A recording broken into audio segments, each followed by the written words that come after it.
So, club statement. Enzo Maresca, Chelsea Football Club head coach Enzo Maresca have parted company. During this time at the club, during his time at the club, Enzo led the team to success in the UEFA Conference League and the FIFA Club World Cup. Those achievements will remain an important part of the club's recent history, and we thank him for his contributions to the club. With key objectives to still to play for across the competitions, including qualification for Champions League football. Enzo and the club believe changes give the team the best chance of getting the season back on track. We wish Enzo well for the future. Now, key words here, yeah? Gives the best team a chance, gives the team the best chance of getting the season back on track. Football's all about results. It's all about results. If you're not getting the results, then you know what happens. Now, look, I want to show you something here, just so you guys can understand what the hell was going on. Because people want to, I get it. You want questions. Why was he sacked? Or why did he leave? What do you know what I mean? There's questions, and I understand it. As a fan, there's questions. I want to go instead of just going, yeah, let's go all competition. So obviously, we're gonna go all the way down from here, from Barcelona. Yeah. So we picked up a phenomenal result against Barcelona. We beat them 3-0. Then we drew with Arsenal 1-1. Then we lost 3-1 to Leeds. This is where it went downhill. This is where it went downhill. Because to me, I was like, surely, as a head coach, and I don't think people understand there's a difference here between a head coach and a manager, because people keep saying manager. No, he's a head coach. And I've got my notes, so we're gonna get into that, yeah.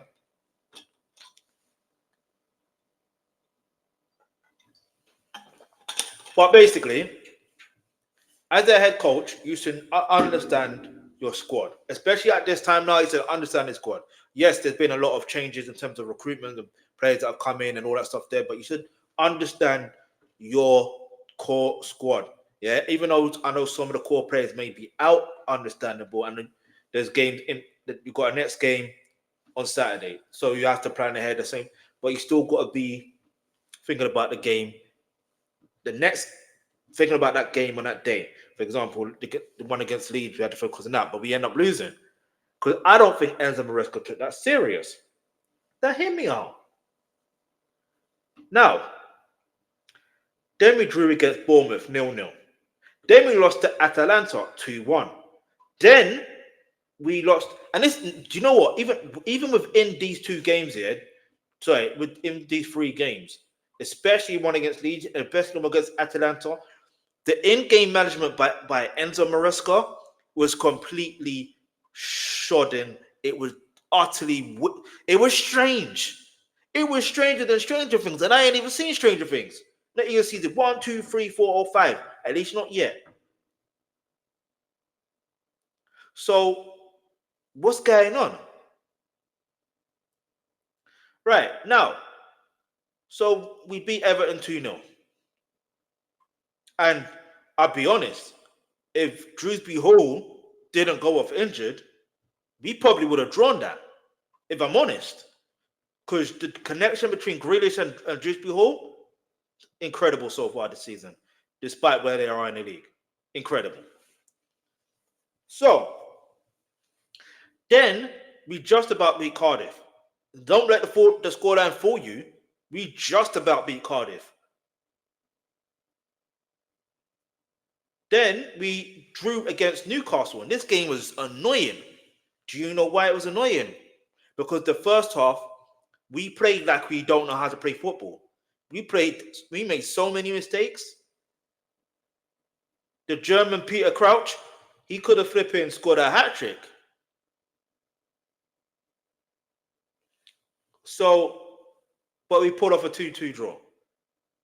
All right, cool. And then this one really pissed me off. We lost to Aston Villa. This guy took off Marc Cucurella. Yeah, understandable. If there's an injury, I understand. But where is his replacement? I know Hato was injured as well. So the question is, how do you counter that? He saw the subs he made as well after Unai Emery made his substitutions. That changed the game for them. Like I can understand where a head coach, can say, you know what? Let me kind of see where this is going. Let me figure out what they're trying to do, and let me try to counter what they're trying to do.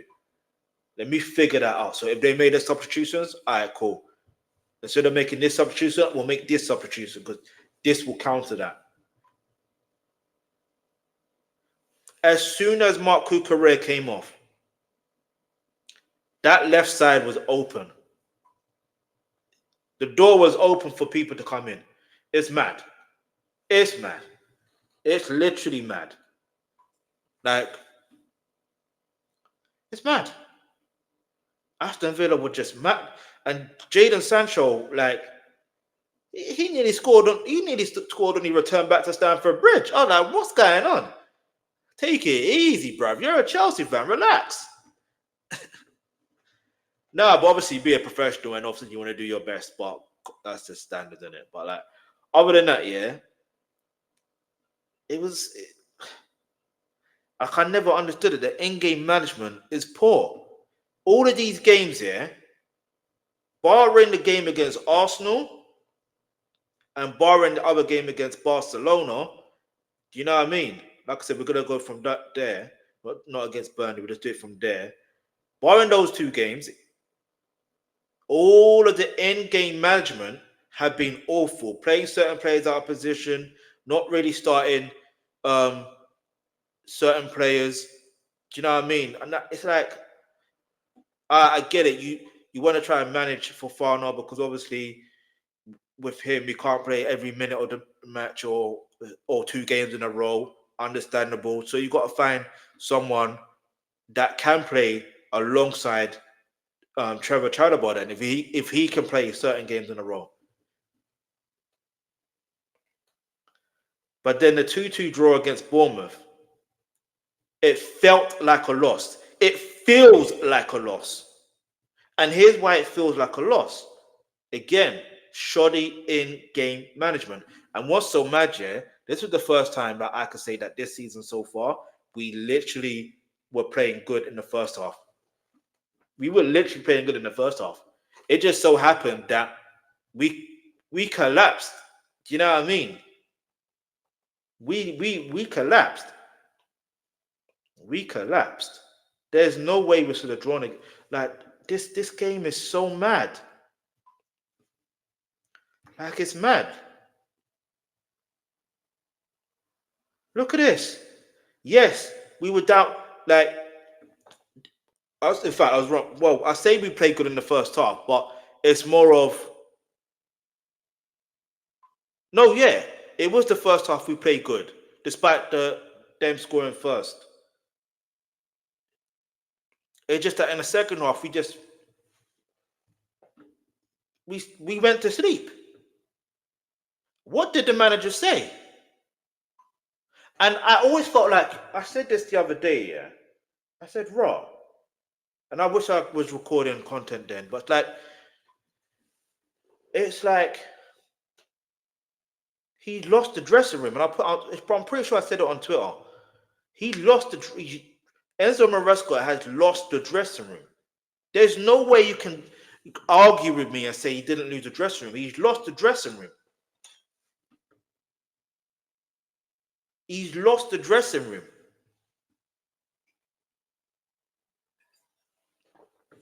Because I'm there thinking, all right, last year was one thing, yeah, because mistakes can happen and you can learn from your mistakes from last year.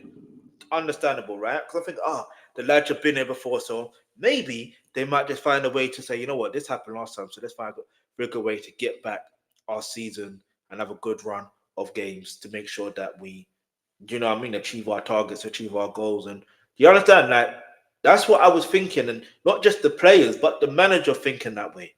Knowing that he's I say manager, a head coach. That's another thing we want to get into. Now, Before we get into that, yeah, last 48 hours, Enzo Maresca. I want to see when that was, yeah.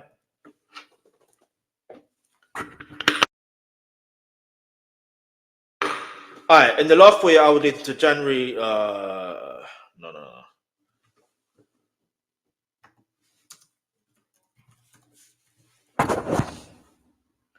All right, I'm just looking. All right, so he said this. Okay, I think he said this on the 14th of December. Enzo Maresca's cryptic Chelsea revelation causes confusion. Yeah. He refuses to elaborate on the claims.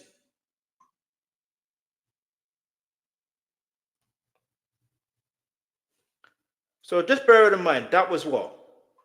14th of December, yeah? All right.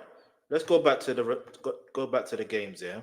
We're gonna figure out and see what's really next for Chelsea, because then can you blame the owners? Because some will argue, well, he wanted a centre back. Okay. Okay, so look, despite us winning against Everton,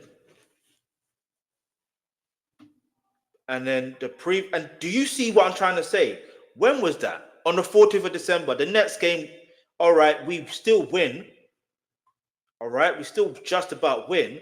But after that, we still been playing not as good. Yeah, but I need you to understand something here. Why would he say this despite us winning the previous game? Why would he say it? Why would he say it?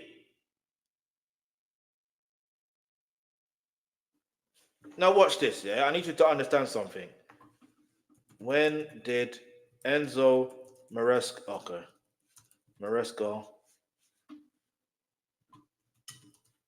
get a new agent?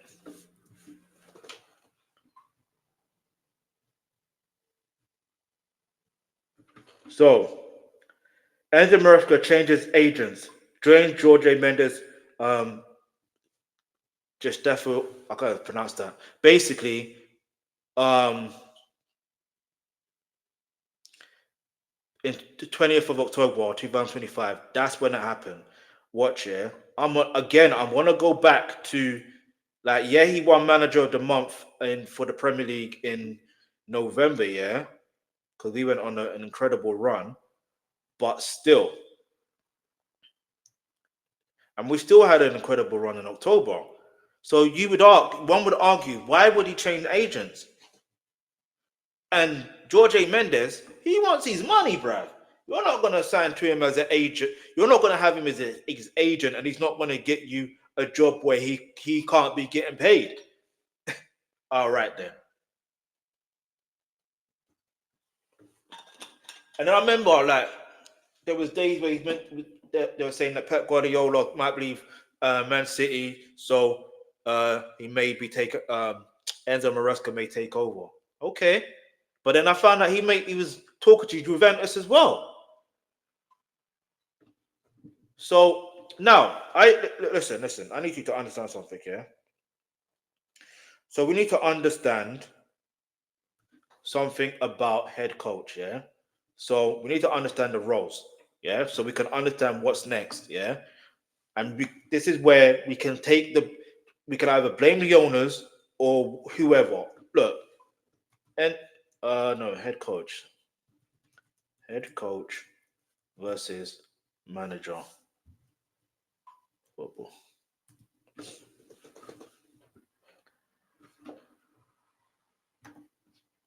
So this is just a brief overview, right?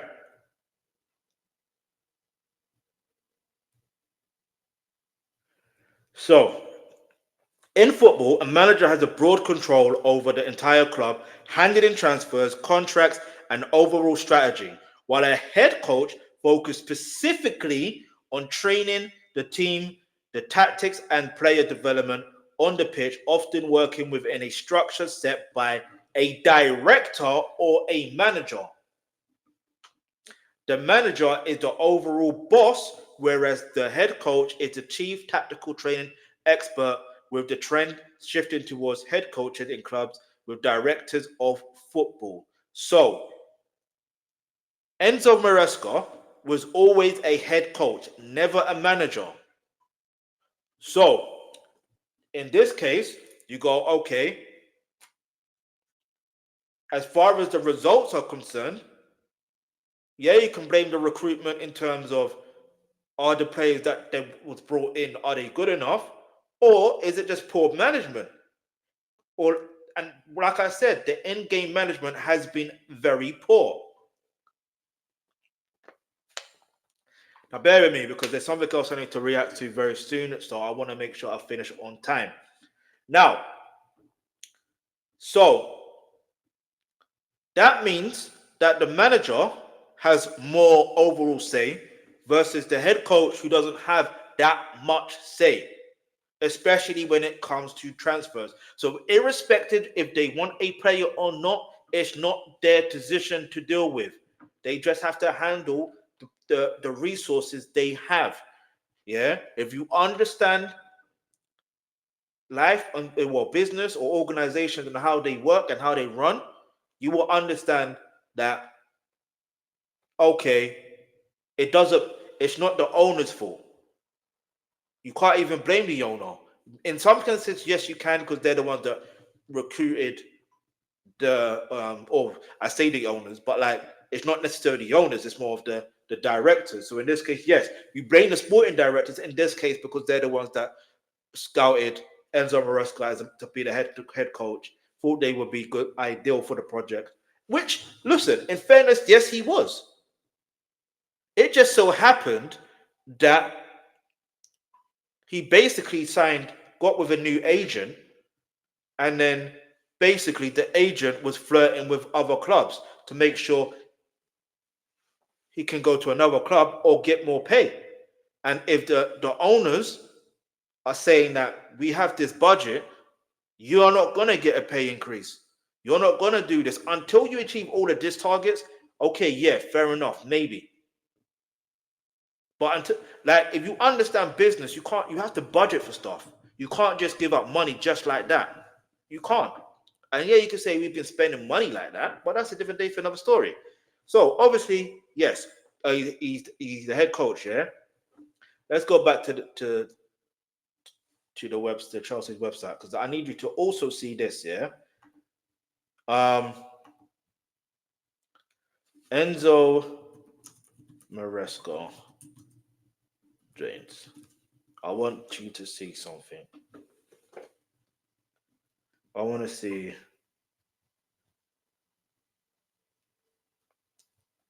Okay, let's do it.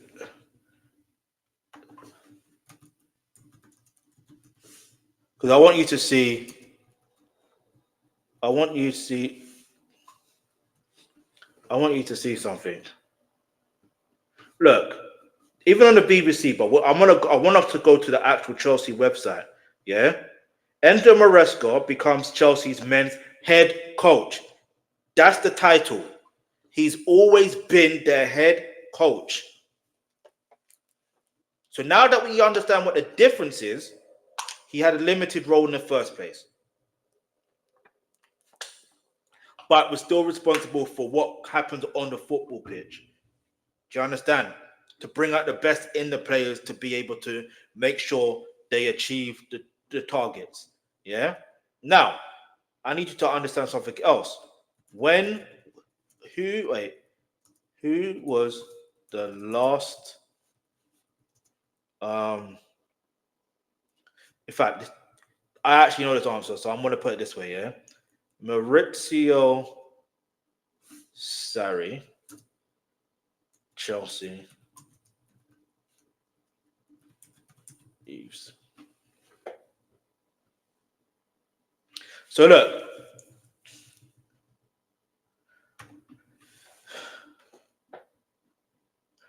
I need you to understand something here. This is just so you understand timeline. Maurizio Sarri is leaving Chelsea. Maurizio Sarri is leaving Chelsea Football Club to return to Italy to become a manager of Juventus. This was back in 16th of June 2019. The two clubs have reached an agreement for the early termination of Sarri's contract with Chelsea's Football Club, which had 2 years left to run and is ending his request, right? Now, I need you to understand something. Where was it? Maybe it wasn't best.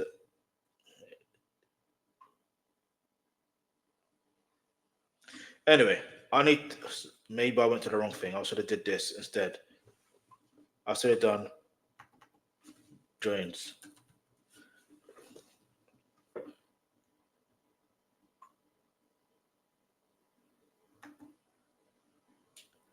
All right, so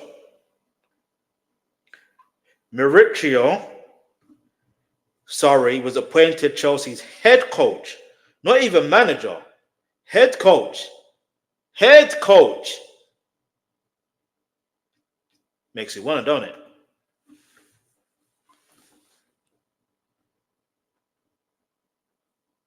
Hold on. Head coach or manager. Yeah, even on their website, it's head coach. So now it's got me thinking. Let's do it this way. Who was the first head coach for Chelsea? No, sorry. Who was the last manager for Chelsea? See, it says Enzo Maresca, but that's false because the head coach. So, as a manager and not a head coach.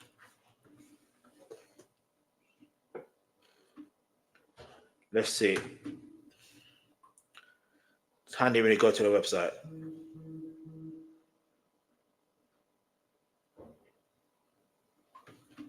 It's magic because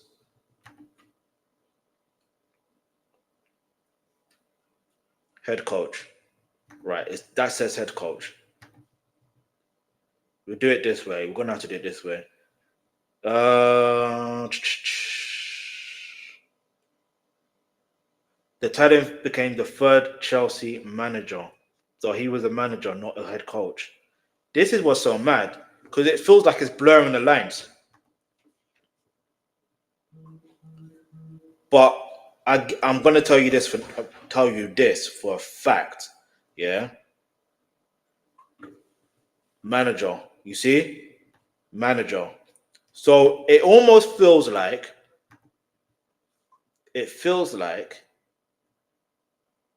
Antonio Conte.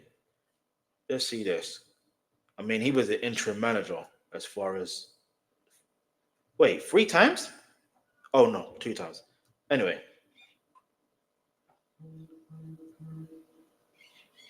So Frank Lampard was a head coach twice. Let's see. I'm just trying to see it properly.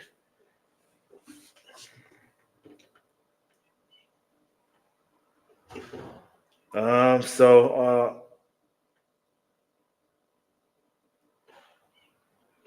mean, caretaker. Do you know what? Either way, the point I'm trying to make here, because this is not clear. This is not clear. I had my notes, so I'm gonna go to my notes.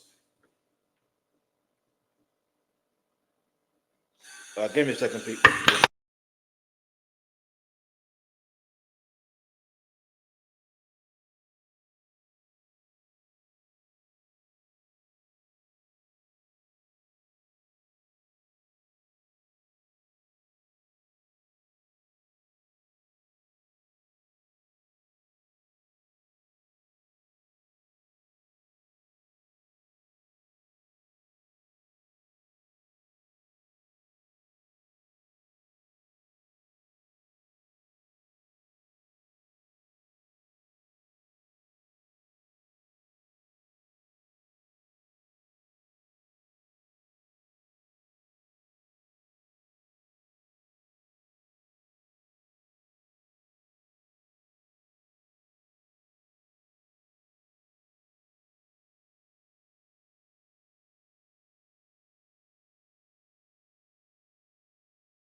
All right, so sorry about that, but while we're here, I thought let's just do this instead. The last person to hold the specific title of a manager for Chelsea was Maurizio Sarri, who left the club in June 2019. Subsequent appointments have officially held the title of coaches. So, since Sarri's departure, Chelsea have formally used head coach titles, which reflects the modern structure where the coach focuses solely on pitch matters while a separate sporting director team handles transfers and recruitments. Keywords here. Now, Frank Lampard, yeah, first permanent spell appointment as manager in July 2019, but this was the start of the title change. The club and the media have generally referred to subsequent appointments as head coach. Thomas Tuchel, head coach. Graham Potter, head coach. Mauricio Pochettino, head coach. Enzo Maresca, head coach. Now, bearing in mind, yeah, it was BlueCo that hired these ones. Yeah.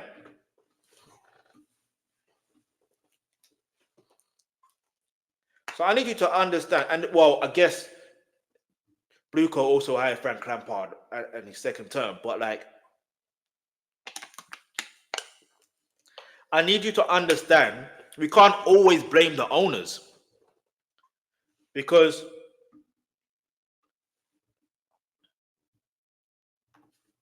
who was Chelsea's sporting director in 2019?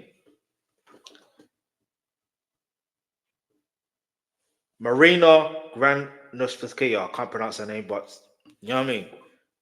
Right.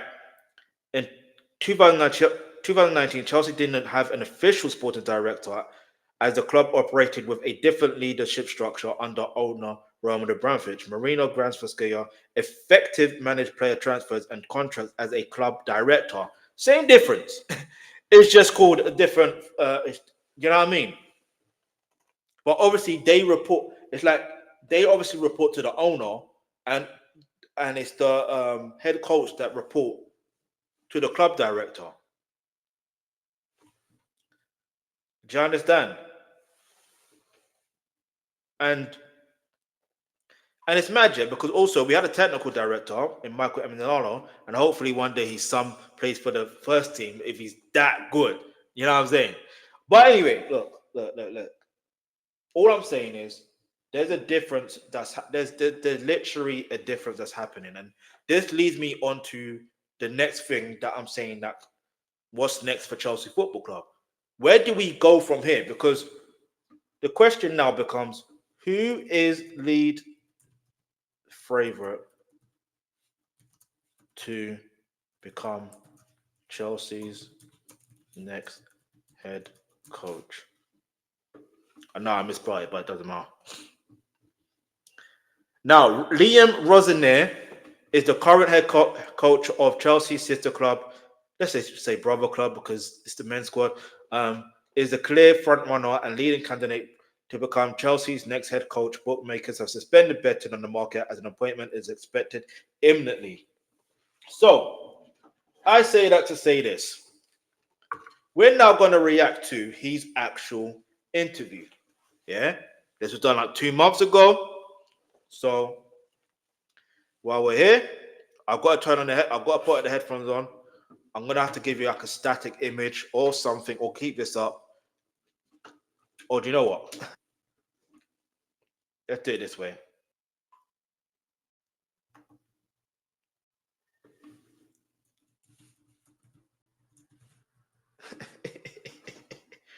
Oh man.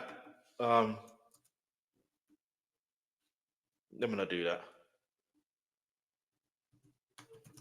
Matisse. We're gonna. Hey, listen. We're gonna have this up. All right. Shout out to Matisse though, man. Shout him out all day, every day, man. He has to take this moment in. Now, I'm not gonna lie to you. This is like he has to take this moment in. Shout him out. Shout him out all day, every day. Get me? Like for real, for real. Because then obviously you have to put satire, not the real Liam Rosenior branching out. All right, so get me? Because he's obviously been on. the Big Six show, DR Sports Media, Talk Sports, Sky Sports.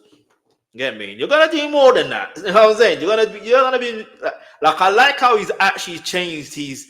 I don't know what they call it because it's not a handle name because the handle name is his name, yeah. But like the fact that he's changed it to Liam Rosenior.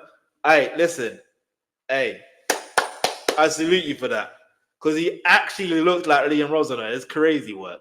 But anyway, listen, I'm going to actually react to the interview. But as you can see, what that says there. In fact, what does it even say? In fact, no, I'm gonna do it this way because if I keep this,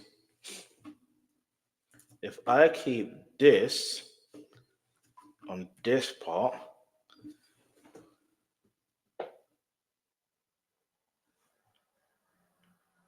because I'm just trying to make sure the audio I can actually.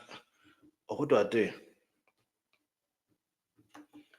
Anyway, so it says I'd like to confirm that I wish to maintain head coach of Strasbourg and have no interest in.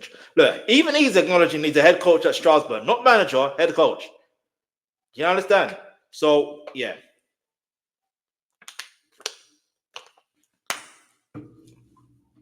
But yeah, man, let's keep it moving. We're gonna share this tab instead, and then we're going to now use this tab because I don't want to make sure that I want to make sure that. In fact, give me a second, people. I need to actually use the. I need to take a little break for a second, and then we get into that. All right.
Welcome, Bibbs.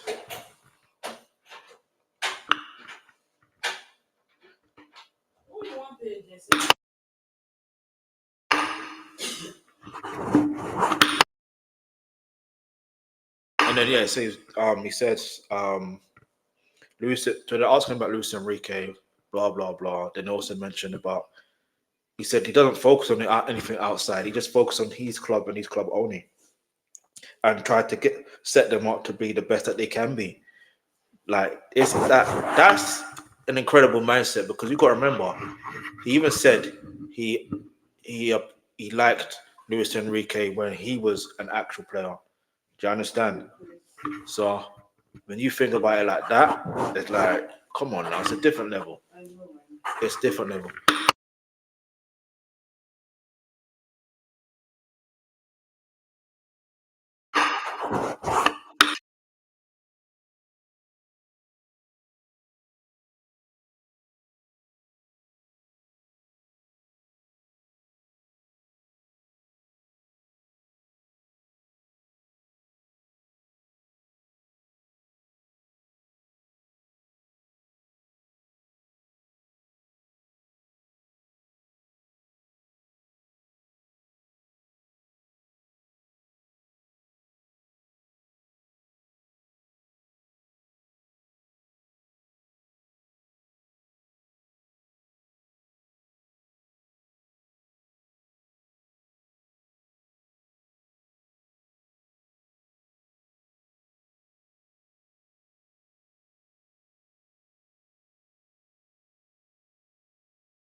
Do you know what? Yeah, they talked about. He's talking about the whole Joaquin Pacelli. I can't even pronounce his name either. Joaquin Pacelli, and how he's had a great start to the season in his first season, and then he mentioned about it, like that he was basically asked, how do you get a person hit the ground running? And then it's like he's saying, well, it's 90% to do with the player. Do you know why that's right?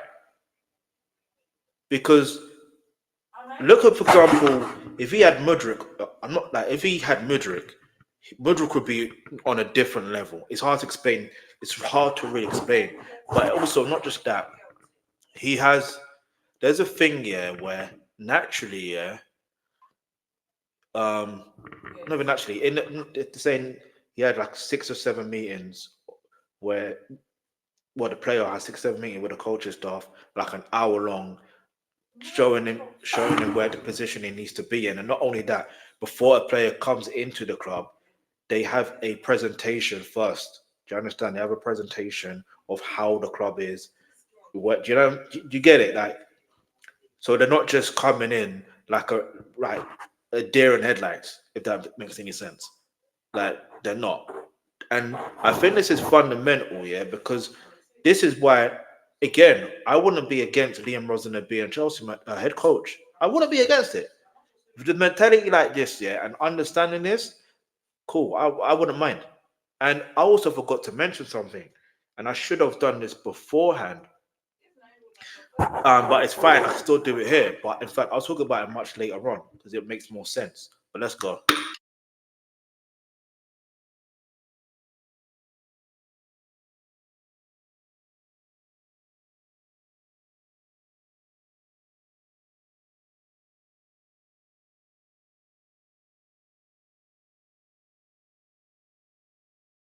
They called him an Argentinian Alan Shearer. Yeah, listen. Who are strikers like that in Chelsea right now?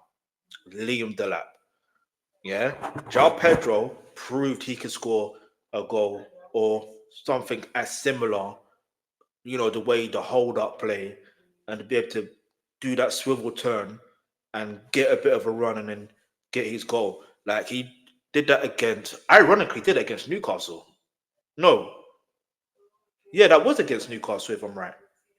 That do you understand what I'm trying to say? Was that against Newcastle? I'm pretty sure. Who was that against? I swear that was against Newcastle. If that's against Newcastle, yeah, that's mad. Hold on. Hold on. Oh no. Hold on.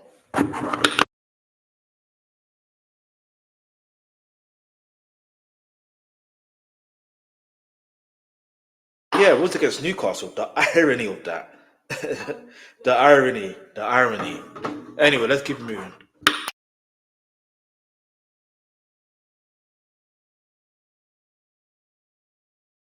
Timing on headers. João Pedro.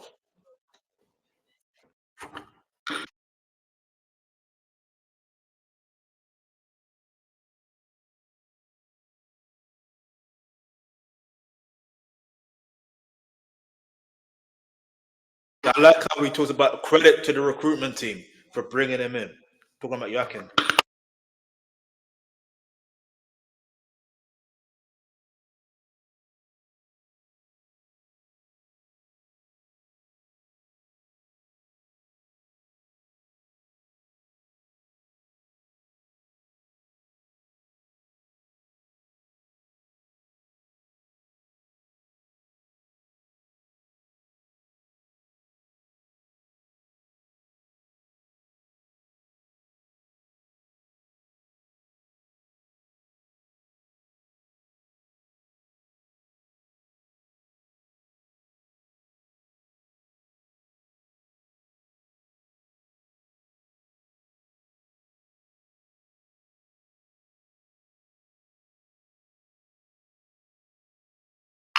That's interesting. He said we can only affect the now, doesn't affect, can't what do you say? It can only affect the now, not their future, not the future. So he doesn't set expectations. He doesn't do it for the players either, which is very interesting. Now, some of you may question, yeah, but shouldn't you have expectation of wanting to win the league, wanting to win these trophies, wanting to do this? Cool, that's fine. But the reality is that's real. That's reality. That's life.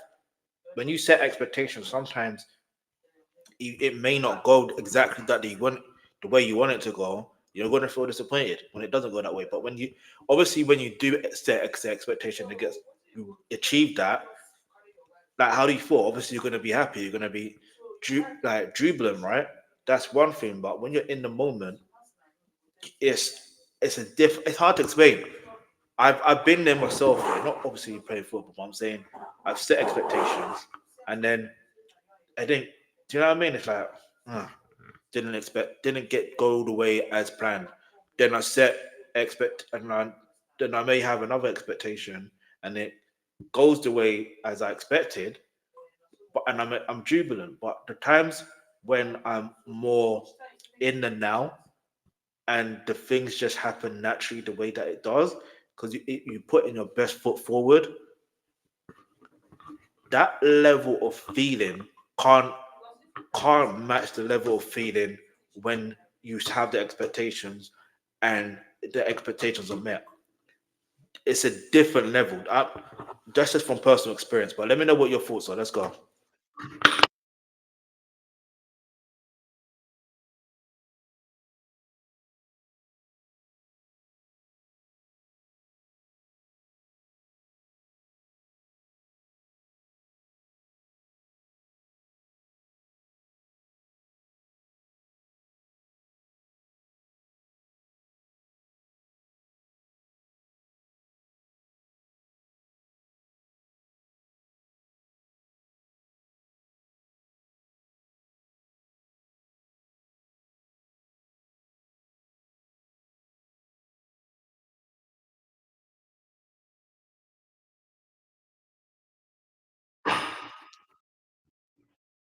He said he don't mind players making mistakes. Older players have made mistakes. He doesn't mind it.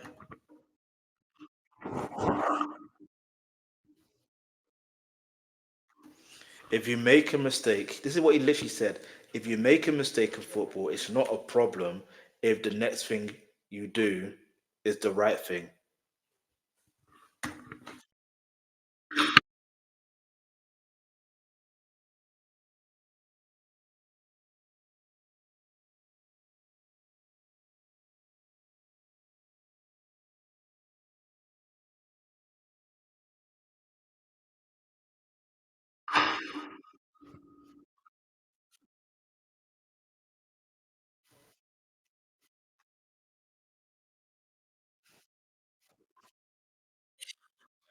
Do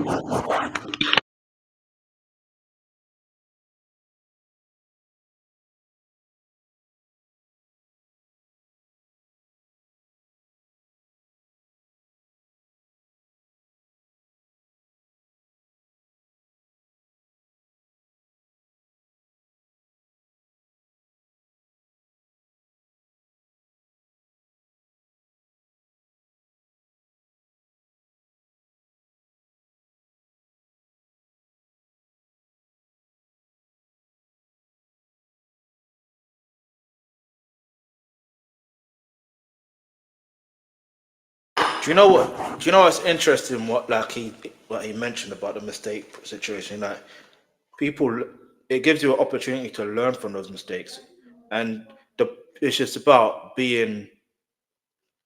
Yeah, and it's so interesting how he's talking on this. I think it's worth people actually, regardless of what sector, what or how you feel about Liam Rosenior or whatever the case may be. Listen, I recommend you watch this interview properly. But obviously, yes, I'm reacting. I'm reacting, so it's a different thing. But like, I genuinely feel as though I genuinely feel people underestimate people sometimes. And when you underestimate some people, you know what I mean? It's a different level.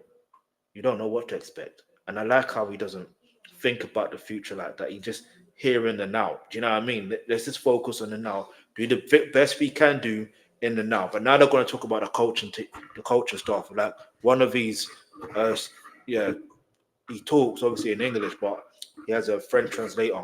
Like I've seen the clips,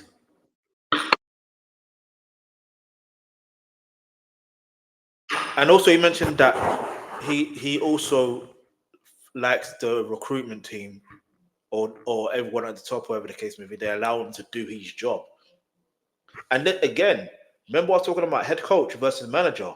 The head coach, the director or the sporting directors or whoever, they should allow the head coach to do their job. And I don't think Enzo Maresca was interfered with. And I get it. Sometimes, yeah, if the owners do go into the dressing room to do, like, I don't agree with that. Don't get me wrong, but like naturally, if the owners want to go in the dressing room, that's on them. How the players take it, that's on them. It's not like it's 15, 20 years ago. Do you understand? Like, how would you react? And furthermore, if the owners come into the room, you want to make sure that I don't know. Let's keep moving. Let's go.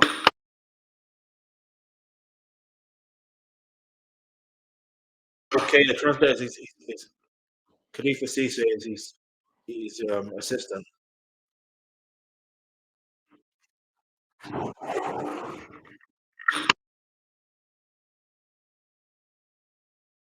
I think about the culture, honestly, the culture. That's interesting.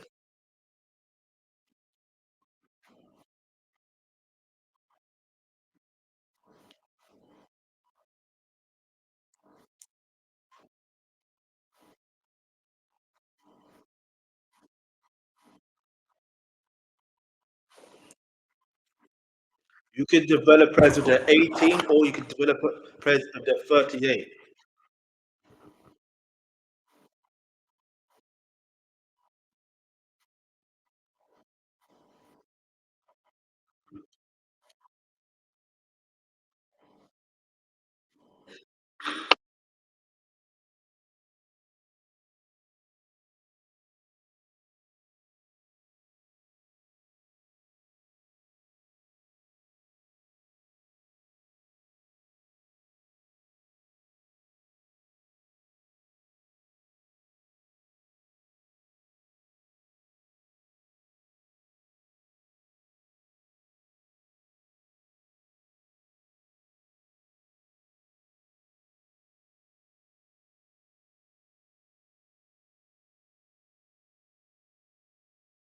So a coach from Chelsea's under 23s has come to Strasbourg. So what's the problem? Why if you're a Strasbourg fan, I need you to understand. we're now one and the same, all right? Get me? We're all one and the same now, right? I know you may feel like you're a feeders club, but you're not that. A feeders club is what was that club again? There was a club that every youth talent for some reason went on loan to that club. That's a feeders club. I think it was a Dutch side. I can't even remember. But let's go.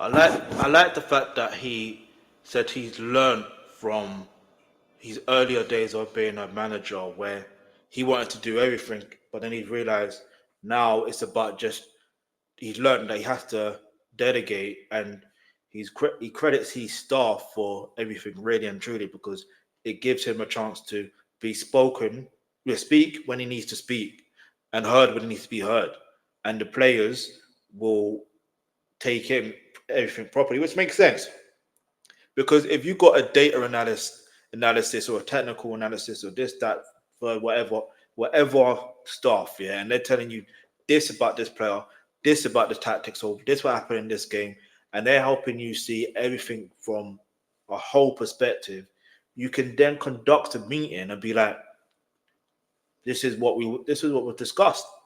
This is no not this, this is what is happening. This is why. You know what I mean? Anyway, let's keep it moving now.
Hey, listen, this interview with Liam Rosenior, I'm telling you something from now, yeah.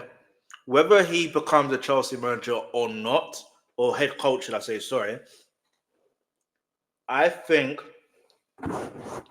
the mentality he has is going to be key to whichever club he's part of, whether it's still at Strasbourg, whether it's at Chelsea, it's going to be key. The fact that he's because he was asked a question about the difference between managing in the UK and managing in France. He said there is no difference because everyone is people. Everyone is an individual. I'm not. This is not verbatim, but saying everyone is an individual. Everyone has. You know what I mean? What do you say? Something like everyone has their own needs. The body language is still the same, like which makes sense because if someone's unhappy, you will see it in their body language. If someone's angry, you see it in their body language. If someone's excited or happy, you see it in their body language, and that translates language. And you're saying he doesn't speak French, but he can, like, do you understand? It makes sense, and it makes you wonder. It makes you wonder. You know, when it comes to every single manager in this or head coach, yeah, or even manager, it does make me wonder how they manage to deal with multiple nationalities. Do you understand? Because I've always wondered, how do they deal with multiple nationalities? How? But from what he said, makes sense. Because you got obviously there's one agenda. There's one agenda for the whole team, and obviously other individual agendas. But as a cohesive team, but yeah, man, the mentality he has, I'm telling you, he has that team mentality. It's not just a in I.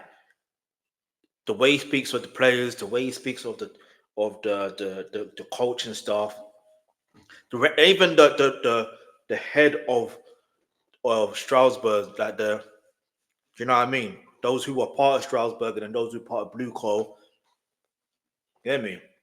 Nothing but respect. Let's go.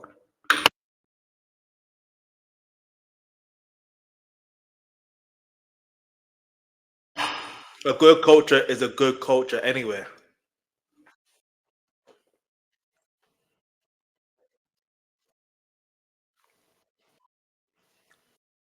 Oh, talking about Lakers now.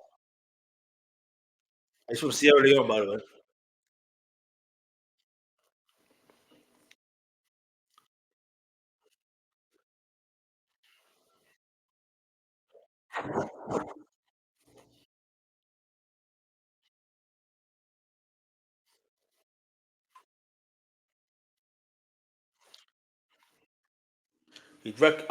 I'm not have to, even though Vincent Company recommended it, I'm gonna have to read that book when teams collide. All right, let's make a note of that. When teams collide. All right.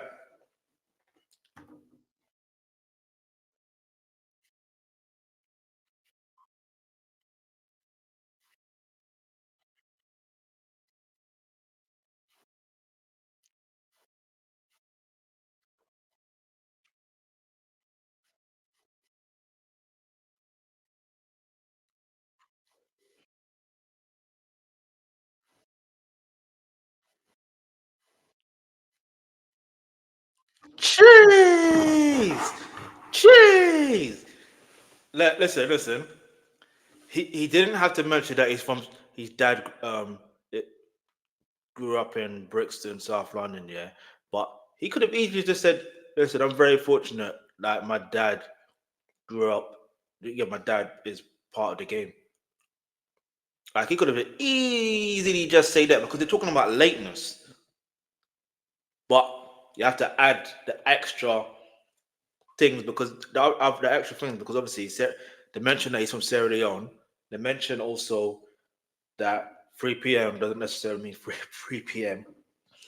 And then so yeah, let's just keep it moving. The fact that he's from South London, I want him as a Chelsea manager. I don't care. You from South London? Get me? Be the first. Would he be the first manager from South London? Or sorry, first head coach for Chelsea at South London? All I know is he will be the second black head coach, or technically second, well, the first black head coach, because the first player manager was good Rude Hooded. And it's we'll talk about it later, yeah. But anyway, let's keep moving. Mm. Jeez. His mom's from Tooting, South London, and obviously, well, not obvious, but she's white working class from Tooting, South London. So he's South London to the core. South London to the core. It's magic because I'm like, raw. I actually, I'm not saying I grew up in Brixton, but I've been in and around Brixton as from childhood, innit? You know what I mean? Like from childhood. Same thing with Tooting as well. Get me? Tooting bet. You know what I mean? Like Tooting bet Glider. If you know, you know. Like which one's better? Leave your answer in the comment section below. If you're from South London, you have to answer this question. Yeah? Which Lido was better? Tooting bet Lido or Brixton Lido? Leave your answer in the comment section below. But anyway, let's go.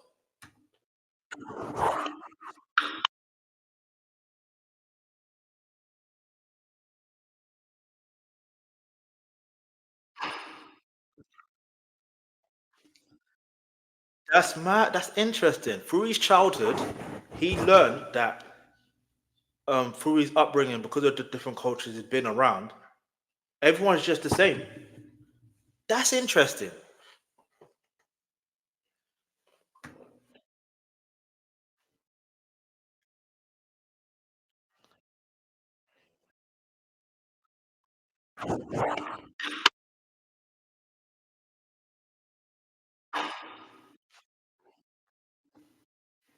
Okay, this is interesting. Now he goes into the intricacies of the team. So he's saying there's 20 out of the 25 squad or 28 squad, 20 of them are from West African background, basic West African French background.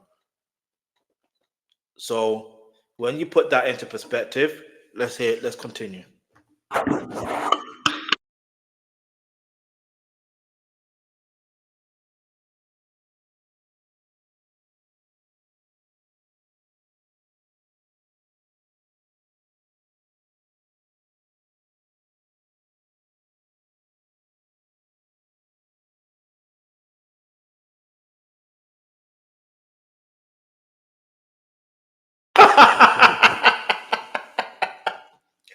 Hey, this is interesting, yeah. But how you still got to be professional? Let's be real. But like he said, he knows that you can't tell them to be come to come in at 9 a.m. and to eat at 9:15, meeting at 10 a.m.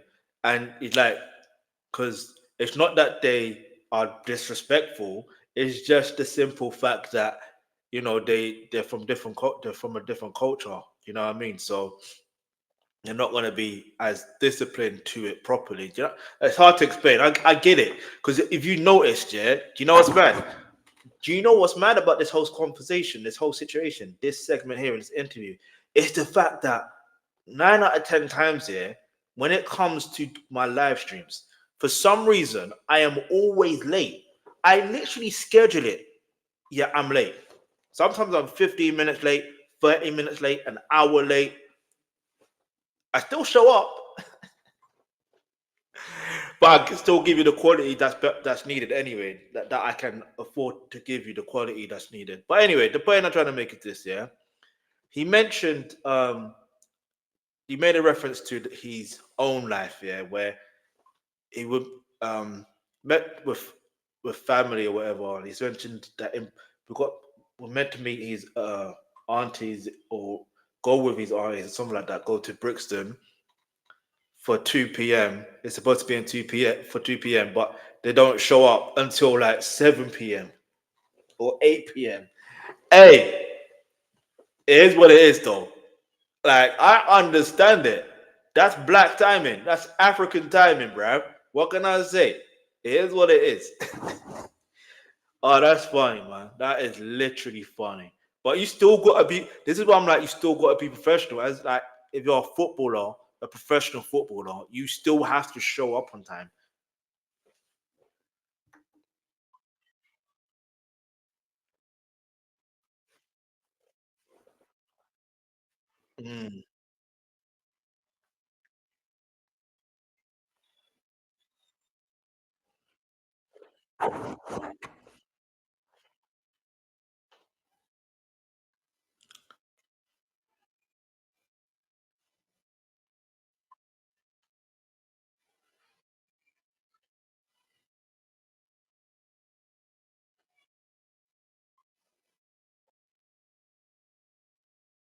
Mm, okay, fair enough.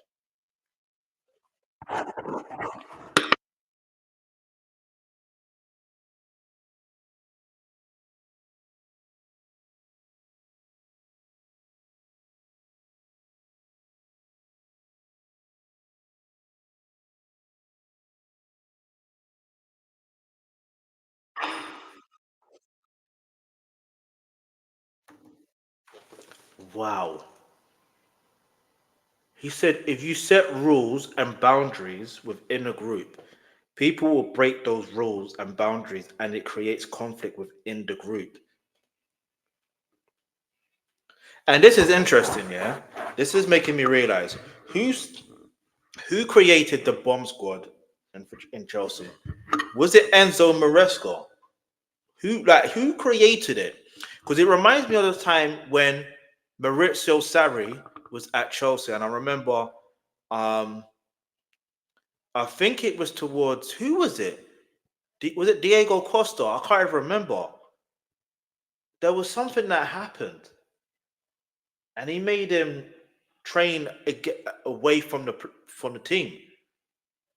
Like I think it was Diego Costa. I can't remember verbatim, and it does make you wonder. Like it literally makes you wonder with all these players there that are within the team, and they see that. Do they see it as, oh wait, we got to fix up, got to make sure we don't do X, Y, Z, blah blah blah, or do they see it as, okay, well, I like this person, but how they're being treated, I don't like the way they're being treated, but like if they, do you know what I mean? Even if they got away, didn't get away with it, I'm gonna try, and then, do you know what I mean? It's hard to explain, but the point is, he's right. Conflict in within a group because you set boundaries and rules, but again, the whole point is you want to be a professional and play to win.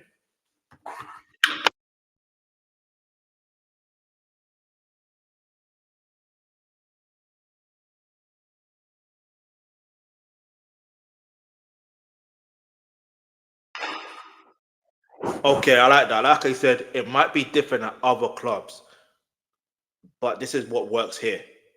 Because I was wondering if he comes to Chelsea, I don't think that can run. If I'm honest with you, I genuinely don't. And aside from that, yeah, I reckon Reece James is the type of person to make sure that every player shows up on time, come to training on time. I feel like Reece James is that guy. I don't know how to explain it. I'm not saying it's like I'm not saying he's John Terry. You know what I'm saying? Like, I mean, they're both one of the greatest defenders in the world. Let's be honest. But like, and they've arguably lifted major trophies with Chelsea. Like John Terry being our most successful captain so far to date, and then obviously Reece James has lifted the Club World Cup with us. He's also lifted the Europa Conference League. But anyway, look, I'm talking about as a captain because he's obviously won the Champions League before, but he wasn't a captain then. So, um, so the point I'm trying to make is, yeah, you have to understand: is it down to the captain that sets this? Because I don't know. If there's, I think there's it blurs the lines with different clubs. I think with Strasbourg they can just about get away with it because they're not known to consistently win trophies over a consecutive amount of seasons. Do you understand? Like they're not. No disrespect to Strasbourg. I'm not trying to disrespect. I'm just trying to understand like why this would work. And obviously, if they're playing well on the field, I guess it doesn't really matter, does it? If you're playing awful on the field, then it does matter. Do you get it? Because you have to work on your mistakes and the problems are there to solve those problems to make sure you do better. But let's go.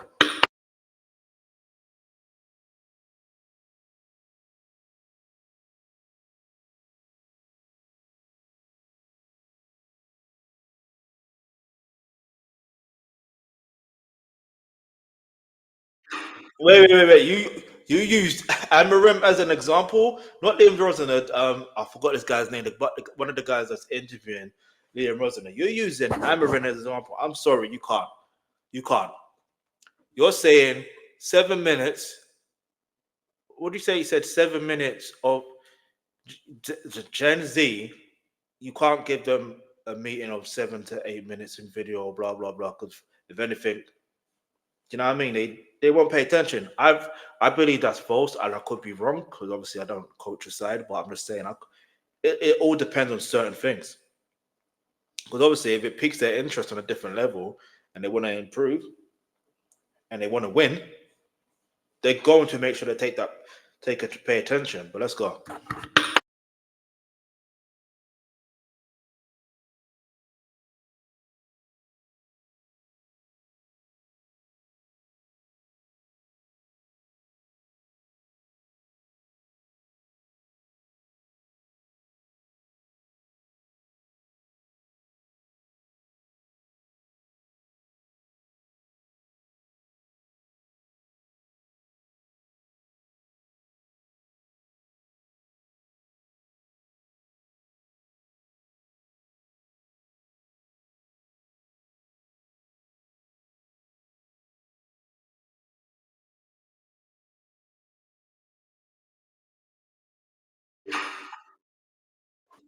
That's interesting.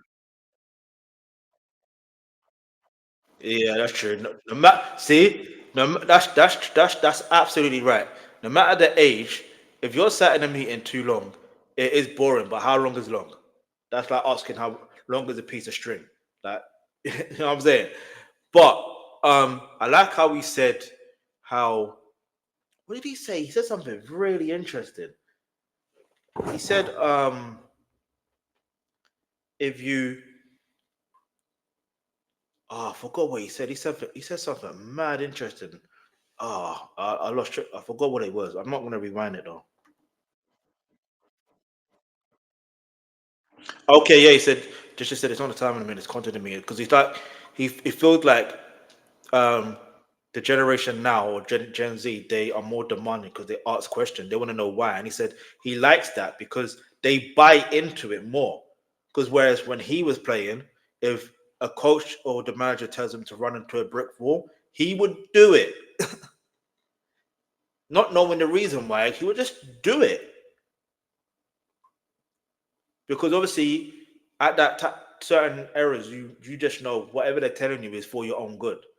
Whereas the players, the generation now or Gen Z, they may feel like they know it's good for them, but they got to figure they have to know it's good, they have to know why. And I like that because obviously you have to be inquisitive, and the more inquisitive you are, the more you learn. The more you learn, the more you develop. It's a no-brainer.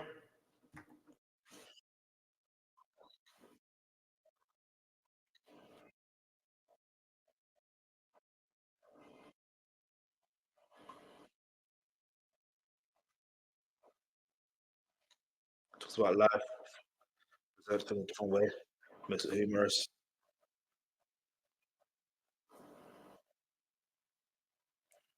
Okay.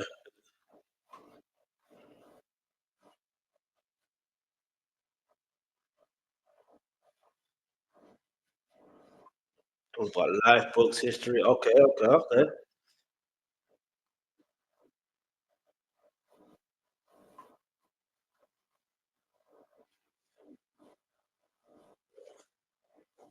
Okay.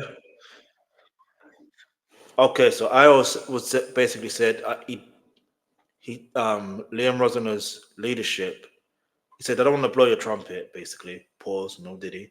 Basically saying, "But your leadership sound like it's very intuitive," and that's very interesting because you got to follow your instincts. Have you noticed, Jim? When you follow your instincts, things go in like the way that you feel it should go. But when you don't follow your instincts and knowing that you had an instinct about the situation and you went against your instinct, you know what I'm saying? You're like, oh, I should have followed my instinct. I should have followed my gut instinct. I had a gut feeling about this, but I didn't do X, Y, Z. Whereas when the situation happens and you do it and you follow through with your instincts, be like, my gut instinct told me I was right. You know what I mean? But let's go. And sometimes, also, sometimes your gut instincts can save you from situations. You know what I mean? Situations that get me. Yeah, let's go.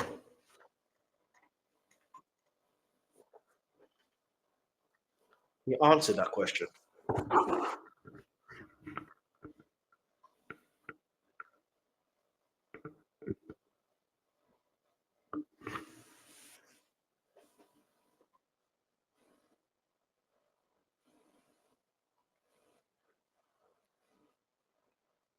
Say where? Nah, wait. His mom was a social worker and she used to foster children. Wow. I wanted more at Chelsea, even more. I'm not even gonna lie to you. If he was to come to Chelsea, I promise you, yeah, I'm going to be able to. I'll be, again, I'm not fussed who comes to Chelsea. I'm more care about if they can do the job, and it's clear to me he can do the job. But it's not just that. I'll talk about it further in this situation and after a bit after if possible. But let's go. But yeah, the fact that his mum's was a social worker, and the fact that he's from South London, for me, it's a double thing. But yeah.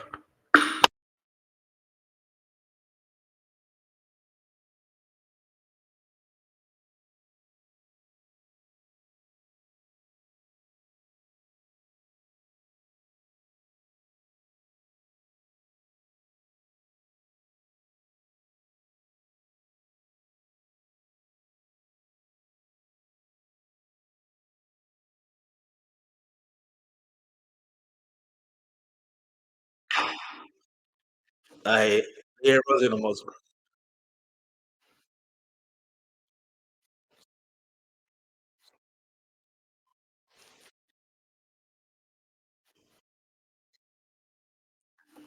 Jeez. The fact that he's saying sometimes it's not about telling people you loved or telling it's not obviously you have to tell them the constructive criticism, but you're telling them out of love. Do you understand? And yeah, listen, whether he book again, whether for me it just seemed like the best managers. I want to do. I might do this for another day for another topic here, but I want to see managers versus head coaches, what the stats are. Do you understand? And the personalities behind these people, these individuals, the ones that are highly successful. I want to see something because he talks a good talk. Let's be. I'm gonna be all the way 100. He talks a good talk, but let's keep it moving. Let's go.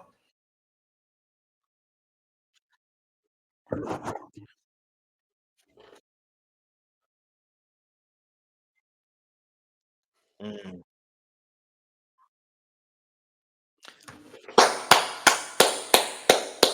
Key words. If you want to get the best out of people, you have to get to know them. Do you agree with that? Leave your answer in the comment section below. Do you agree with what Liam Rosenior said? If you want to get the best out of people, you don't need to be screaming and shouting at them. You need to get to know them. And also, sometimes there are some individuals that would prefer to be screaming and shouted at. That's on an individual basis. But overall, as a human being, you don't want to be screaming and shout at, especially if you've done something wrong.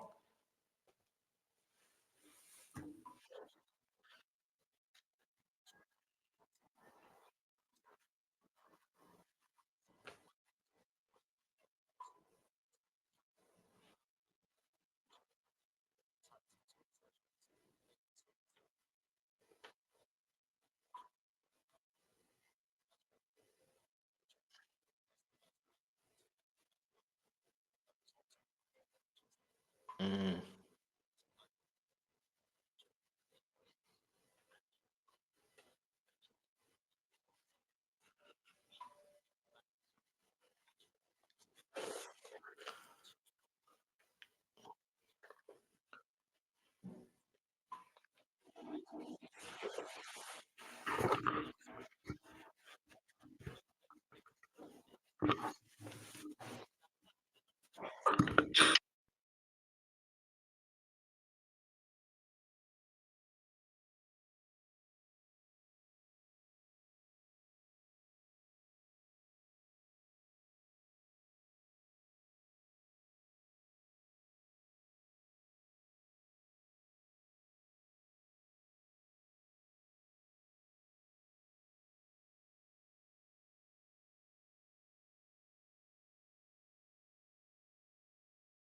He said it's about giving players accountability.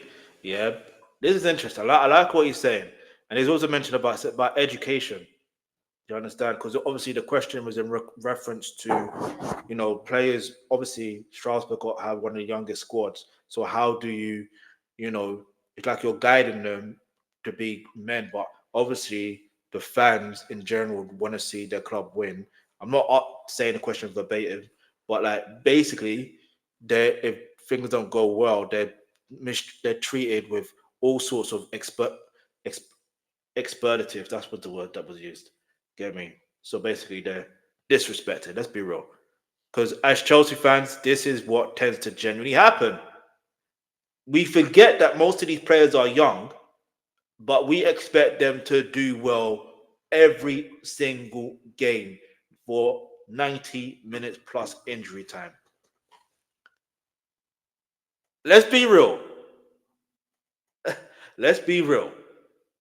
And when they do well, we obviously congratulate them. We hype them up. We're happy. But when they don't do well, do you understand? We have to be realistic. And even, and it's not even just that. Even the times where the players were of the average squad age of 28 to or 29 or whatever the case may be, it's still the same thing. We still expect them to be consistent every single game. Like Drogba's had bad matches. John Terry's had some awful matches. Like, do you know what I mean? But Thiago Silva, when he first came to Chelsea, yeah, the first, like, I think, I don't know how many games, but I remember he had very poor games. Mark Cucurella had very poor games. But obviously, I don't want to talk about Mark Cucurella. I'm talking about, because of the age we're talking about. Thiago Silva had a very bad games, and then went on to excel even further. So the point I'm trying to make is you have to understand that it is what it is. All right, let's go.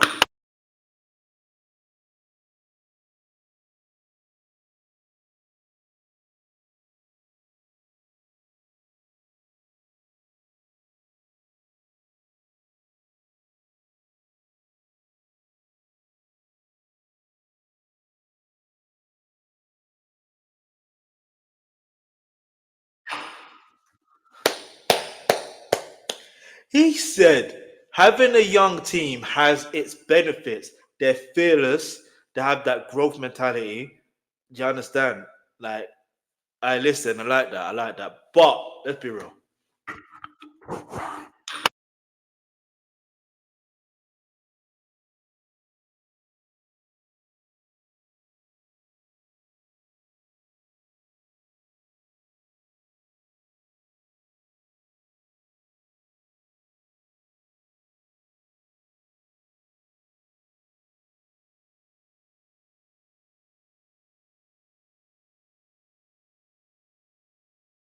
He showed these clips, showed the team clips of Paris Saint Germain, Bayern Munich, Manchester City, and Chelsea, because that's the bar. That's where they want to be.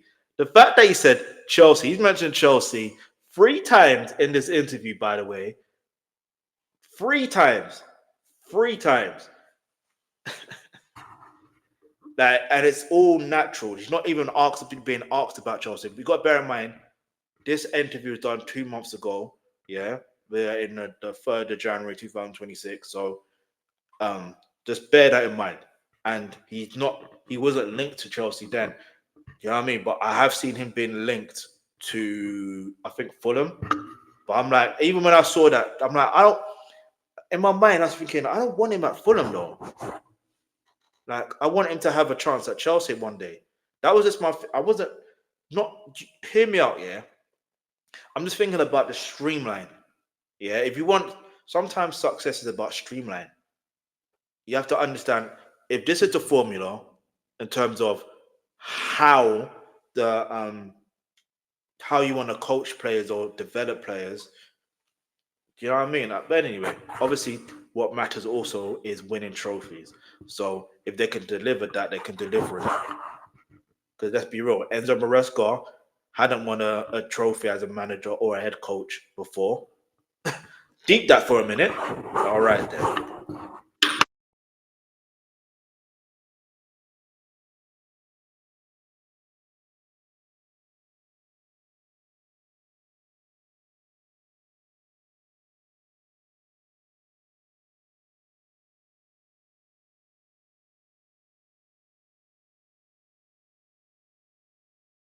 Yeah, he said coaching is more people skills. Contact with the character, connection with the individual group, waking up to the outlook. At any level of football in the industry. I like that. I respect that. I respect that.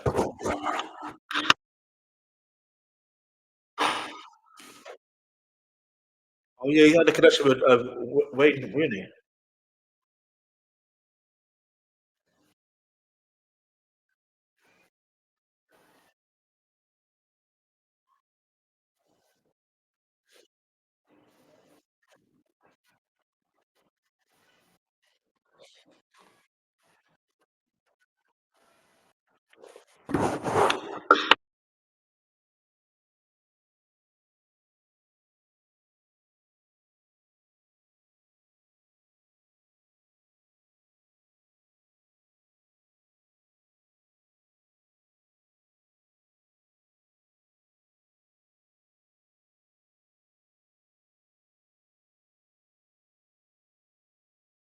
Right, he thanks Wayne Rooney for where he's at now.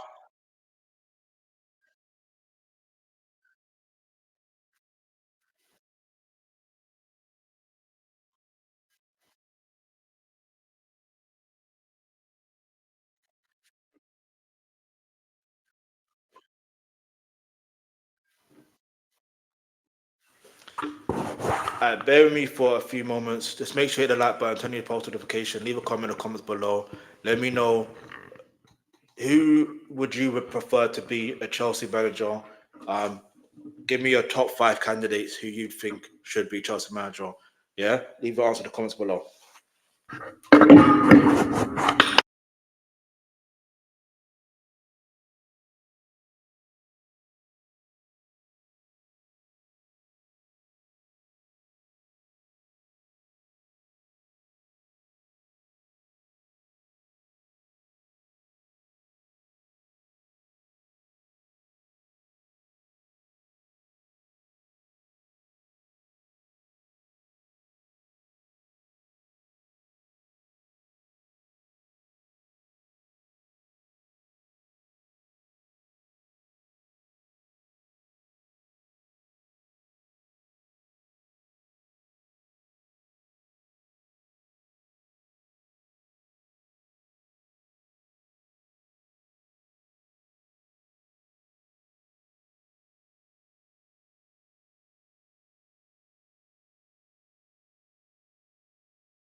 All right, people, I'm back.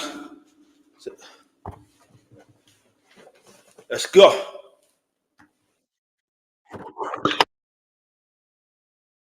BlueCo.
Okay, this is interesting. So basically, he's saying from when he took over as head coach, he asked the fans to just trust him or whatever the case may be. And he's right. It takes time to build trust.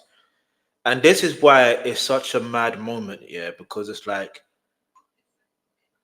as much as he's been linked with to be the head coach of Chelsea and take over Chelsea during mid-season, it's like, okay, well, that's one thing. What about the next? You know what I mean? Like, who comes in after him that's going to be just as good or better? Do you understand? So if they end up being worse, they're not gonna like the fans, the ultras are not going to like the owners, just as well as most fans at Chelsea do not like the owners. It's mad. Like, so you have to think deep, the whole perspective of things.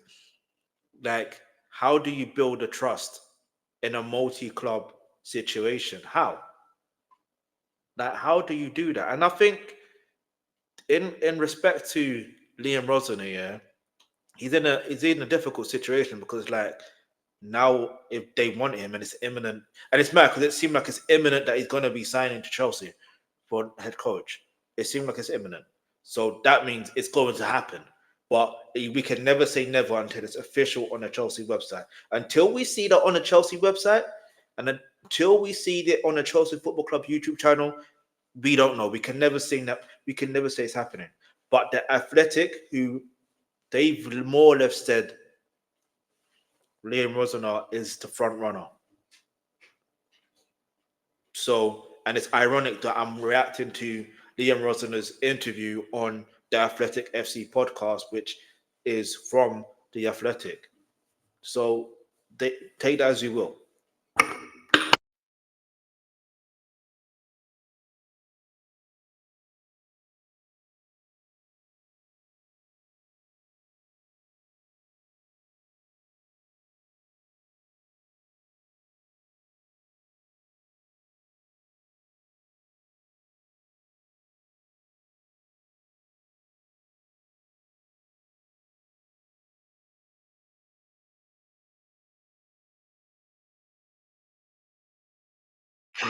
Without trust, you can't do anything in life.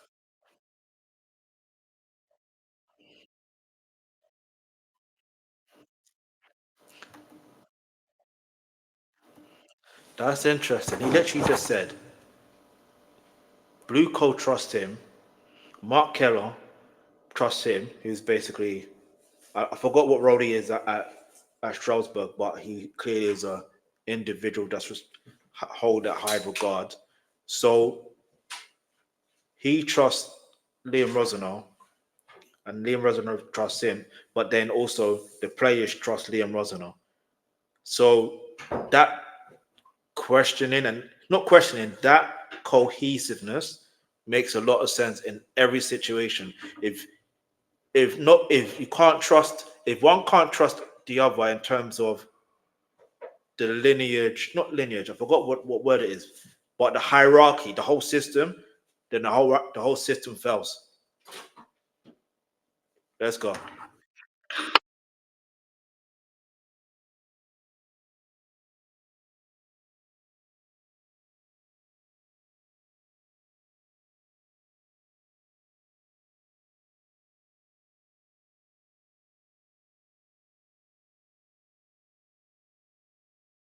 I said, have your mates back.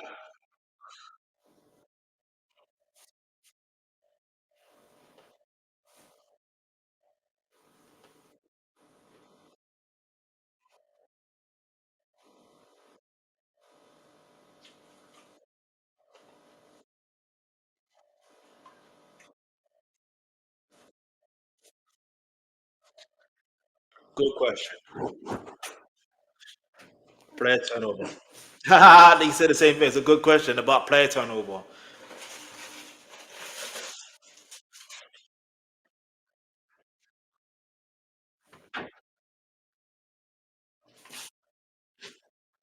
Damn. A whole 15 players out and 13 players in.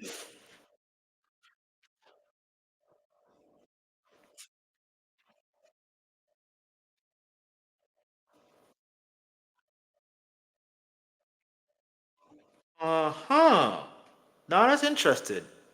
He says that he feels fortunate because at the club he has say on to be able to select the players that can stay and that should be able to move on.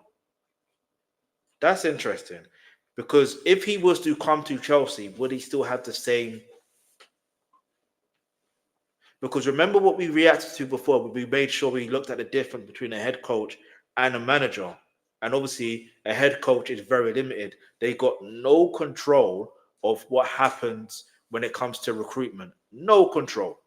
They may have a say, not say, but they may have a query and be like, can you sign this player?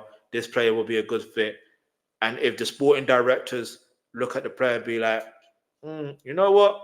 Yeah, maybe we'll sign him. Or maybe like, uh, he looks like a good fit, but we're not going to sign him anyway. You don't know what can happen.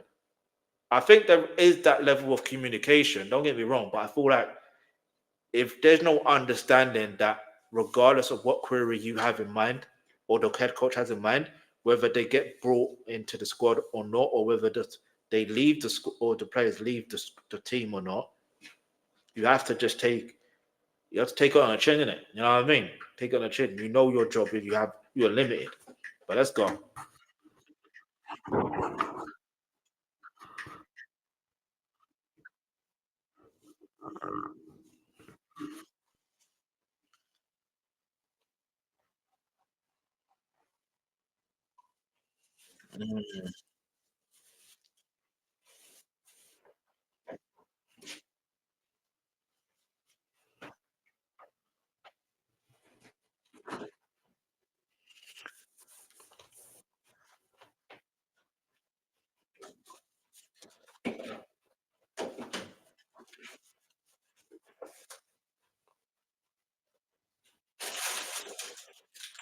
Mm.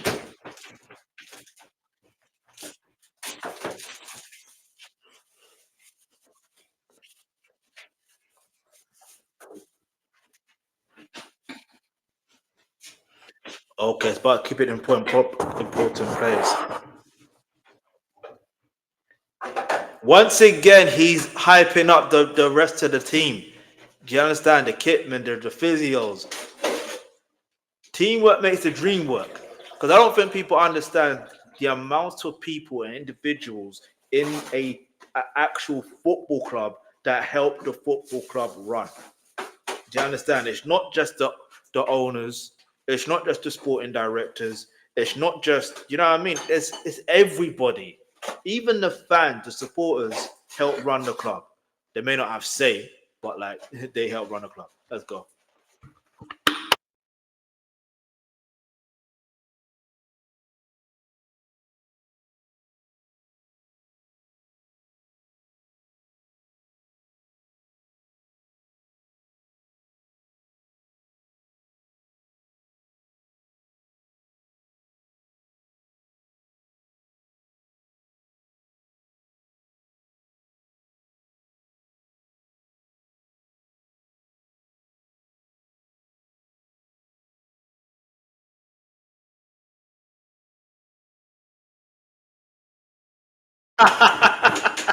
I always ready to just come to the team. Do you know what I mean? How you sign me up? He's ready. You can tell because obviously, like you have what song was they dancing to? I think Emmanuel Amigo. This is what I'm trying to say. They're the French Mandem FC. You understand? You understand what I'm trying to say? But man, I listen. Like if you can't enjoy life, man, enjoy life, man. And I think that builds a good team camaraderie because it's like, do you know what I mean? Like, because even I seen a clip that's been every time. Well, I seen a clip of John Terry. I know this is years ago, but like he was dancing to some Afro beats. Now you would think to yourself, John Terry, but you got to remember who was in his squad. You have Didier Drogba, John Obi Mikel, Michael Essen. These guys are going to put him on game. Anyway, let's go.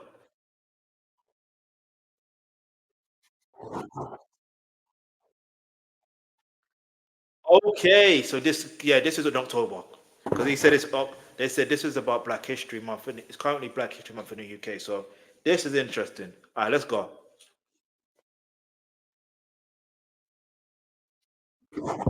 Representation on and off the pitch.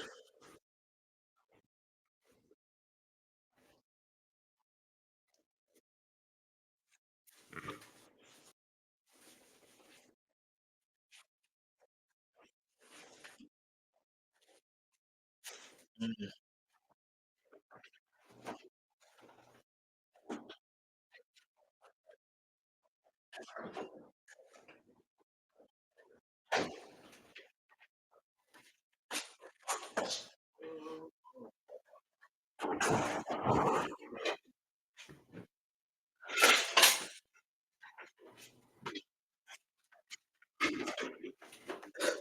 Okay, repeating the same thing again, but I get like because they're asked about like how important is it to see representation, and he's one of the few black managers, and that's interesting, yeah, because it's like before him was a black manager, was Patrick Vieira. Like he was a quality bowler when he was a player, and it's so mad when you deep the contrast that there's some players that were quality bowlers at high level, and sometimes they can be a not so good of a manager. You understand? And that's irrespective of race or whatever the case may be. Do you know what I'm saying? That's irrespective of that. Because no disrespect, look at Wayne Rooney. Like they mentioned Wayne Rooney in this episode as well. So it's like, all right. So um no, for real though. Look, it represents like the fact that he's mentioned. He's very fortunate and lucky to, come from a mixed background. Like his mom's white, his dad's black. You know what I mean? And he's like, I realized from early on that everyone's the same.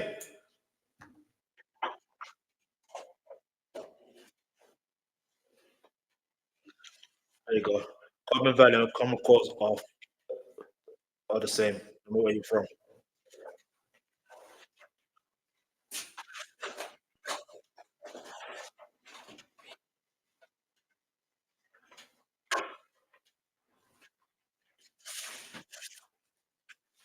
Ooh.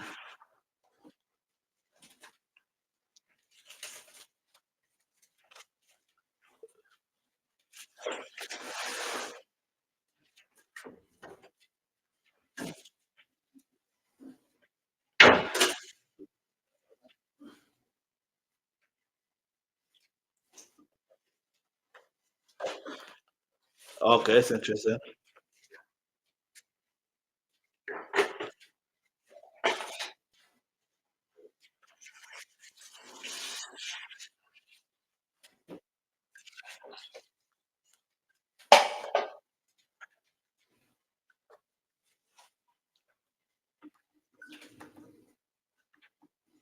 That's interesting. I like the fact that he referenced about Emmanuel Amigo, yeah, because he's saying some people will say he's difficult, but it's not that. It's the fact of with the cultural differences. It's the fact of he's actually Nigerian, well, Dutch Nigerian, and the fact is the telltale signs of how he is, and they're saying you don't know what you don't know, and what you don't know doesn't mean it's negative. That sometimes what you don't know could be positive, and it's absolutely right. Look, if someone is loud, yeah, this is just a prime example. If someone is loud, happy, outgoing, blaring, and it's a look, I'm gonna give you a prime example. It's a black person that's loud, blaring, all that stuff. They're playing music on the bus, for example. No, in fact, they're just loud, whatever. Some people look at that and be like, that's rude there, or why they're so loud. Yeah. But then someone from another background, they could be Caucasian or white, and then they could also be loud. But who gets looked at on a negative level versus, do you know what I mean? And one could say culture. How do you? It's mad, isn't it? So how we perceive things is mad. How some things are perceived is mad. So the point I'm trying to make is what Liam Rosenior is saying is right. If everyone is, if the club in general is not talking about just the numbers of head coaches just being black, it should be about the value that they bring, and not only that on the other level, the coaching staff has to be multicultural as well, and then the players will develop quicker. He's absolutely right. He's right. He's right.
Hey, listen, he is dropping gems. He's saying with multicultural staff, if you don't have them in your team, like as in the coaching staff, you will miss the blind spots of what the players have. You will miss the blind spots of certain things, or whatever the case was. I forgot the words verbatim, and he says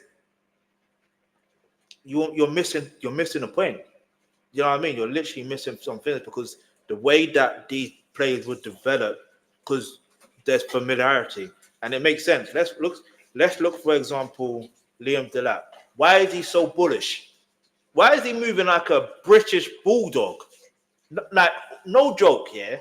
Like, all jokes aside, why is he moving like a British bulldog? We got to find out why, yeah. Then also, we have to understand. Okay, we know that Brazilian players like João Pedro, Andre Santos, Stavalian, they like to play with flair and play with freedom.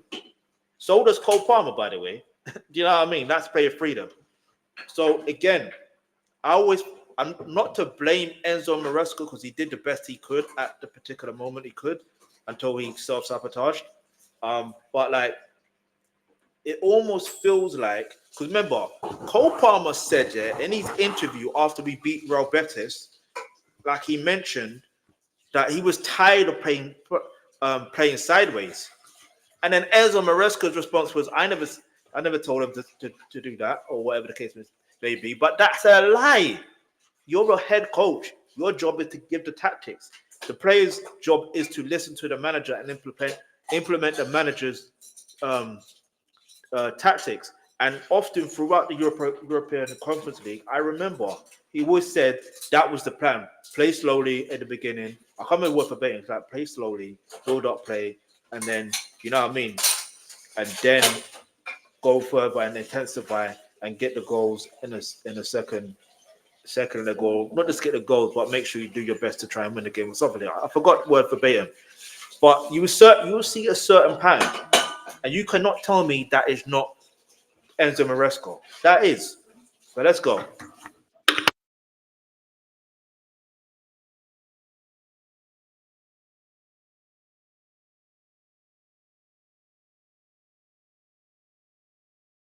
He's dropping gems.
They literally just I literally just asked him, where's your next destination?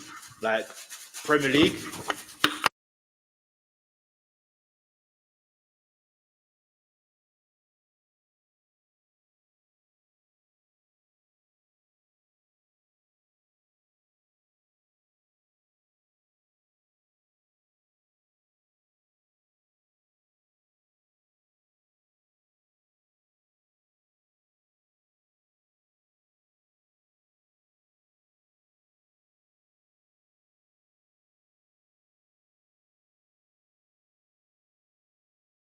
he's sticking to the fact that he's ambition, not ambition. That his mindset is, I'm in the now. I'm focusing on the now. It's about the club.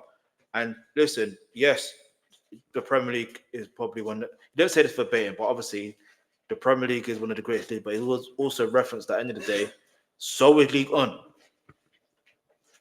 I mean, we may want to call it a Farmers League because PSG is always winning it. But all jokes aside, look, you didn't see Paul Pogba on his return back to football after that unfortunate situation at Ban. He's you know what I mean. He plays for Monaco. Monaco. I think who's that Brazilian that player that used to play for Brazil? I don't know if it's a permanent transfer, but like he now plays for Monaco. So when you deep it, it's only a matter of time.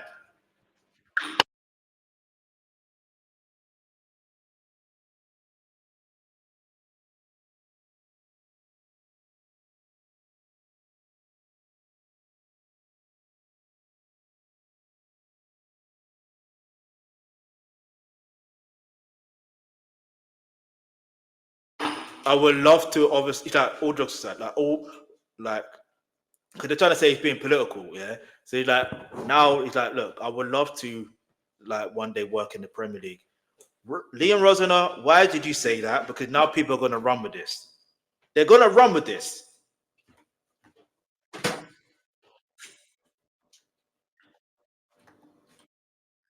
Okay, he wants to manage England one day. That's interesting. I thought he could say Sierra Leone, but all right. I mean, Sierra Leone not even an AFCON yet, so well, this for this year anyway. But anyway, let's go.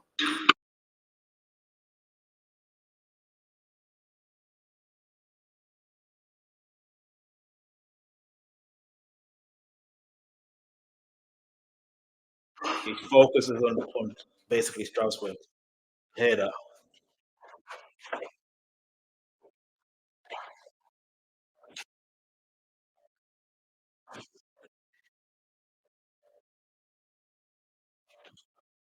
For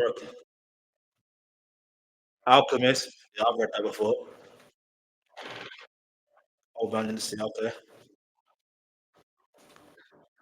Shawshank Redemption. I need to read the book, but I've seen him before.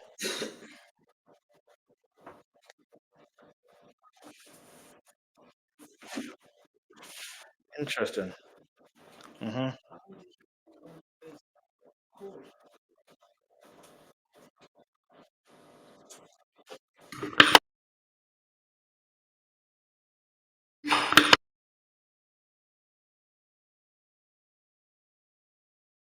Huh? Huh? Okay.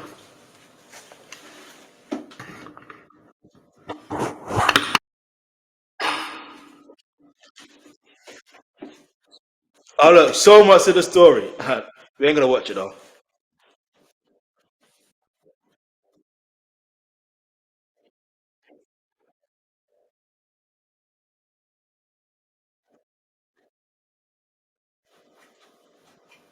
I mean, yeah.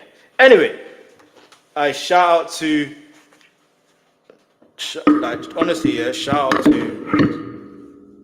to Liam Rosenior and yeah, man, Io and Carl Anchor. Well, Io and Carl.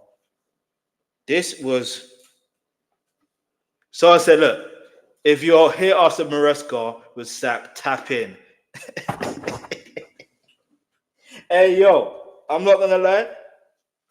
That's one of the reasons why I'm in. What a thoughtful, intelligent, decent person. The interview could be used as a study in MBA courses. He is definitely one to watch. He's going to end up at a big club. And they said that 2 months ago. Thank you, Mr. Maresca. They love him. It's done. It is done. I want to see Mr. Rosena at Chelsea. Hey, hey. Now whether they're a Chelsea fan or not, I don't know. You know how some people like to troll. Anyway, the fact that he is from South London, and most importantly, his mindset, yeah, he could end up doing well if he sucks. If he ends up at Chelsea FC, I have no doubts about it. I am not even being biased. So, Matisse, welcome to Chelsea.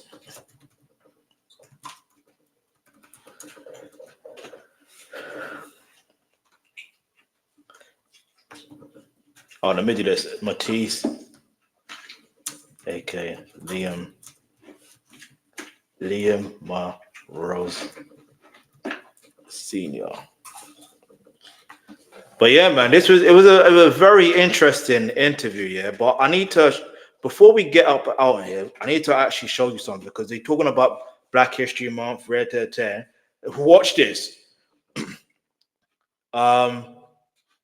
Who? Because we're talking about managers, yeah, and experience. And I was gonna go through a whole list, but I'm gonna do it for another day, for another video, because I've been on this for a bit, way too long. So I'm gonna do this because I need to make sure this is off of my mind right now. Otherwise, if I don't do this now, it's gonna bug me. What was it? Rude.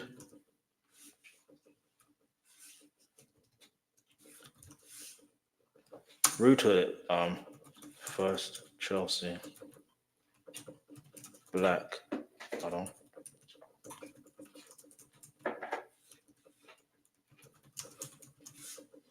I need you to understand something, yeah? Because you lot are seeing on here.